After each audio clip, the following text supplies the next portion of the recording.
আজকের বিষয় যদিও এটা না, আমাদের থার্ড টার্মিনাল চালু করার জন্য প্রাণান্ত চেষ্টা ছিল।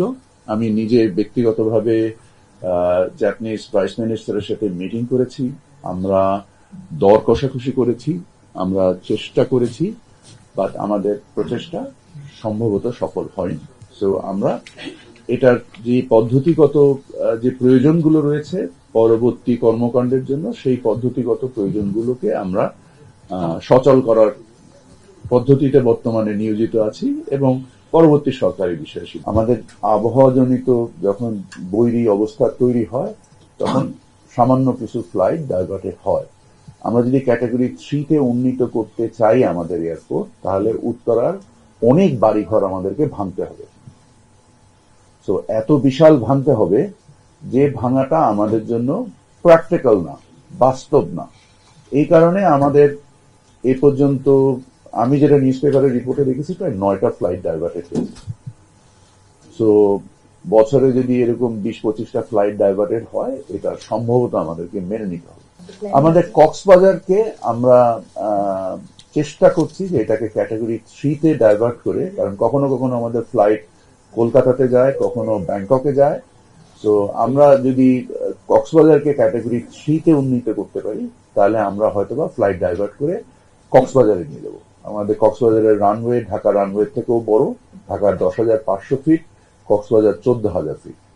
তো এবং আমরা যদি ওর আইএলএস সিস্টেমকে ক্যাটাগরি 3-তে নিয়ে আসতে পারি, আশা করি তখন আর বিদেশে যেতে হবে না, আমাদের দেশের মধ্যে আমরা থাকতে পারবো। ভুয়া বুকিং ডিটেক্ট করার জন্য বিভিন্ন প্রসেস আছে। যদি আপনি এয়ারলাইন্স যে জিডিএস সিস্টেম বা পিএসএস বলে একটা যে প্ল্যাটফর্ম আছে, যার মাধ্যম দিয়ে ভুয়া বুকিং ডিটেক্ট করার একটা ডিজিটাল অ্যালগোরিদম আছে। ডিজিটাল অ্যালগোরিদমের বাইরেও কিছু ম্যানুয়াল চেকের মাধ্যম দিয়ে আপনি ভুয়া বুকিং বুঝতে পারেন। আর গ্রুপ আকারে যে ভুয়া বুকিং গুলো তৈরি হয়, সেটা বোঝারও খুব জটিল না। এই ক্ষেত্রে বিমানকে আপনারা জানেন যে বিমান 22 লক্ষ প্যাসেঞ্জার ক্যারি করেছে গত বছর। আমাদের প্রায় 1,32,00,000 টোটাল প্যাসেঞ্জারের মধ্যে 22 লক্ষ বিমান ক্যারি করেছে। ইউএস বাংলা সম্ভবত এর থেকে বেশি ক্যারি করেছে। এবং এর বাইরে বিদেশি প্রায় 32টা এয়ারলাইন্স ক্যারি করে। তার মধ্যে কিছু লো কস্ট ক্যারিয়ার বা বাজেট ক্যারিয়ার আছে, আর কিছু লেগেসি ক্যারিয়ার আছে। এদেরকে সমন্বয় করে যখন আমরা আমাদের আইনে বেশ কিছু দায় বিভিন্ন এয়ারলাইন্সকে দিয়ে দেওয়া হবে, যে তারা যেটাকে এডিএম বলে এয়ারলাইন্স ল্যাঙ্গুয়েজে, এজেন্সি ডেবিট মেমো।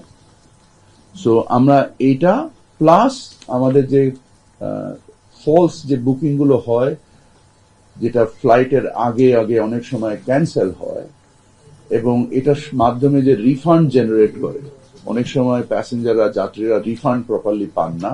আমরা এই বিষয়গুলোকেও বিধিতে নিয়ে আসার চেষ্টা করছি। সামগ্রিকভাবে আমরা যতটুকু বিভিন্ন বিশেষজ্ঞ এবং বিভিন্ন অংশীজনের সাথে আলোচনা করে যতটুকু শিখতে পেরেছি, এবং আমাদের মন্ত্রণালয়ের সকলের ঐকান্তিক প্রচেষ্টায় আমরা প্রত্যেকটা পদক্ষেপই ম্যাপ করার চেষ্টা করেছি, এবং সেখান থেকে যে যে দুর্বৃত্তায়নের যে এলিমেন্টগুলো রয়েছে, এগুলোকে আমরা নিশ্চিহ্ন করার চেষ্টা করেছি। মনিটরিং ক্যাপাসিটি সিভিল এভিয়েশনের চেয়ারম্যানকে দেওয়া হয়েছে। আপনারা দেখেছেন যে এপিআই এর মাধ্যমে অনলাইন অ্যাক্সেস দেওয়া হবে প্রত্যেকটা এয়ারলাইন্সের, সো দ্যাট উনি মনিটর করতে পারেন। কোনো অস্বাভাবিক কার্যক্রম হলে উনি ব্যবস্থা নেওয়ার সক্ষমতা দেওয়া হয়েছে ওনাকে আইনে।